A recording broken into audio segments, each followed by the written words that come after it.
Exam ആയതുകൊണ്ട് ഒരു കുഞ്ഞു ബ്രേക്ക് എടുത്തിട്ട് ഞാൻ പിന്നെയും വന്നിരിക്കുകയാണ്. ടൊവിനോയുടെ 50ാമത്തെ പടം ഒരു ചുമ്മാ പടമല്ല എന്ന് പറയാൻ വേണ്ടിയിട്ട്. ടൊവിനോയുടെ 50ാമത്തെ പടമായ ARMന്റെ റിവ്യൂ പറയാൻ വേണ്ടിയിട്ടാണ് വന്നിരിക്കുന്നത്. Directed by Jithin Lal.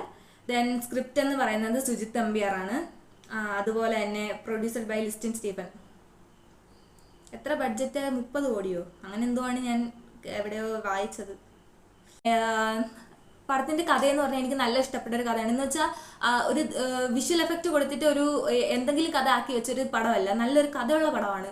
അത് മാത്രമല്ല നല്ലൊരു പൊളിറ്റിക്സ് കൺവേ ചെയ്യാനും സിനിമ ട്രൈ ചെയ്യുന്നുണ്ട്. അതിൽ പടം വിജയിക്കുന്നുണ്ട്. പടം അടിപൊളി എൻഗേജിങ് ആണ്. ഫസ്റ്റ് ഹാഫ് എന്ന് പറഞ്ഞാൽ ഒരു പടത്തിന്റെ പ്ലോട്ട് ഡെവലപ്മെന്റ് ചെയ്തുകൊണ്ട് വന്നിട്ട് ആ ക്യാരക്ടേഴ്സിന്റെ ആ ഒരു ഇൻട്രൊഡക്ഷൻ കാര്യങ്ങളൊക്കെ കഴിഞ്ഞ് എല്ലാം ഊട്ടി ഉറപ്പിച്ചതിന് ശേഷം സെക്കൻഡ് ഹാഫിൽ അതിന്റെ 2 കിൻഡിലാണ് മക്കളെ.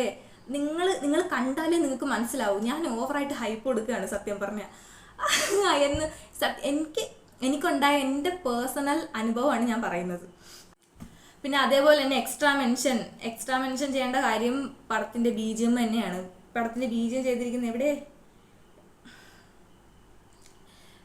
ഡിബു നിനാൻ തോമസ്. യെസ്, പുള്ളീനെ എനിക്കറിയാം. പുള്ളിയുടെ എനിക്കറിയാം പുള്ളീനെ. പക്ഷെ യെസ്, നൈസ് സാധനം. തിയേറ്ററിൽ നൈസ് സാധനമാണ് പുള്ളി നമുക്ക് വേണ്ടി ചെയ്ത് വെച്ചിരിക്കുന്നത്.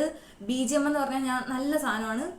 പാട്ടും അതേപോലെ തന്നെ ഓക്കെ. ഞാൻ പാട്ടിൻ്റെ ഫാനൊന്നുമല്ല അത്രയ്ക്ക്. ഞാനിങ്ങനെ സിനിമ പാട്ടിൻ്റെ ഞാൻ ഇടയ്ക്ക് എനിക്ക് ടെൻഷൻ വരുമ്പോഴൊക്കെ 2 പാട്ടൊക്കെ കേൾക്കുന്നേ ഉള്ളൂ, അല്ലാതെ ഞാനങ്ങനെ പാട്ട് ശ്രദ്ധിക്കുന്ന ആളല്ല.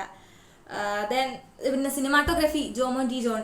പുള്ളിയുടെ പേര് ഞാൻ മുമ്പ് കേട്ടിട്ടൊക്കെ ഉണ്ട്. അപ്പോൾ ജോമോൻ ടി ജോണും സിനിമാറ്റോഗ്രാഫി ഒക്കെ നല്ല സിനിമാറ്റോഗ്രാഫി. അതിൻ്റെ ഓരോ ഷോട്ട്സ് ഒക്കെ നമുക്ക് ശരിക്കും നമ്മൾ ശ്രദ്ധിച്ചാലല്ല, ശരിക്കും പറഞ്ഞാൽ അത് അടിപൊളിയാണ്, സാധനം പൊളിയാണ്. പിന്നെ എക്സ്ട്രാ മെൻഷൻ അങ്ങനെ കാസ്റ്റ് എന്ന് പറയുമ്പം ടൊവിനോ ആണല്ലോ സെൻറ്റർ ഓഫ് അട്രാക്ഷൻ, അതുകൊണ്ടാണ് ഞാനൊക്കെ പോയത്. ദെൻ ബേസിലുണ്ട്. ബേസിലിൻ്റെ ക്യാരക്ടർ അത്ര പിടിച്ചില്ല. പിന്നെ കൃതി ഷെട്ടിയാണ് ഇതിലെ ഒരു നായിക. കൃതി ഷെട്ടിയാണ്. പുള്ളിക്കാരിയുടെ പടമൊന്നും പുള്ളിക്കാരി എനിക്ക് ഇഷ്ടമല്ലാത്ത നായികയാണ്. അതുകൊണ്ട് തന്നെ പുള്ളിക്കാരിയുടെ ഒരു പടം ആദ്യമായിട്ടാണ് പുള്ളിക്കാരിയുടെ ഒരു പടം ഞാൻ കാണുന്നത്. പക്ഷേ ഈ പടത്തിൽ എനിക്ക് പുള്ളിക്കാരിനെ ഇഷ്ടപ്പെട്ടു എന്നും പറഞ്ഞ് ഞാൻ പുള്ളിക്കാരിയിലെ എല്ലാ പടവും എടുത്ത് കുത്തിയിരുന്ന് കാണാനൊന്നും പോകുന്നില്ല. എനിക്ക് അസൂയാണ് ഗൈസ്. ദെൻ ഐശ്വര്യ രാജേഷൊക്കെ ഉണ്ട്. ഐശ്വര്യ രാജേഷൊക്കെ എപ്പോഴത്തേം പോലെ തന്നെ പുള്ളിക്കാരി അതേപോലെ ആ മുഖവും വെച്ച് തന്നെയാണ് അഭിനയിക്കുന്നത്. പിന്നെ പടത്തെ ടൈറ്റിൽ കാണിക്കുമ്പോൾ ഒരാളുടെ വോയിസ് ഓവർ ഉണ്ട്. അത് കേട്ടിട്ട് നിങ്ങൾ ശരിക്കും സർപ്രൈസ് ആവും. സർപ്രൈസ് ആയില്ലെങ്കിൽ നിങ്ങൾ എന്നെ ഒന്നും വിളിക്കണ്ട, പക്ഷെ നിങ്ങൾ സർപ്രൈസ് ആവും എന്ന് എനിക്കറിയാം. അപ്പോൾ വീഡിയോ ഇത്രേ ഉള്ളൂ. ഇത്രേ എനിക്ക് ARMനെ പറ്റി പറയാനുള്ളൂ. എനിക്ക് ശരിക്കും പറഞ്ഞാൽ നിങ്ങളെല്ലാവരും പോയി കാണണം. നിങ്ങളെല്ലാവരും എക്സ്പീരിയൻസ് ചെയ്യണം. നല്ലൊരു തിയേറ്റർ എക്സ്പീരിയൻസ് ആയിരിക്കും. പടമെന്ന് വെച്ചാൽ നല്ല ഒരു നഷ്ടമില്ല. പോയിട്ട് എൻജോയ് ചെയ്ത് അടിച്ച് പൊളിച്ച് തിരിച്ചു വരാൻ പറ്റിയൊരു പടമാണ്. ദെൻ വീഡിയോ ഇഷ്ടപ്പെട്ടെങ്കിൽ ലൈക്ക് ചെയ്യുക, ഇഷ്ടപ്പെട്ടില്ലെങ്കിൽ കമൻറ്റ് ചെയ്യുക, സബ്സ്ക്രൈബും ചെയ്തേക്കുക. ഒരു പ്രോത്സാഹനം ആയിക്കോട്ടെ എനിക്ക്.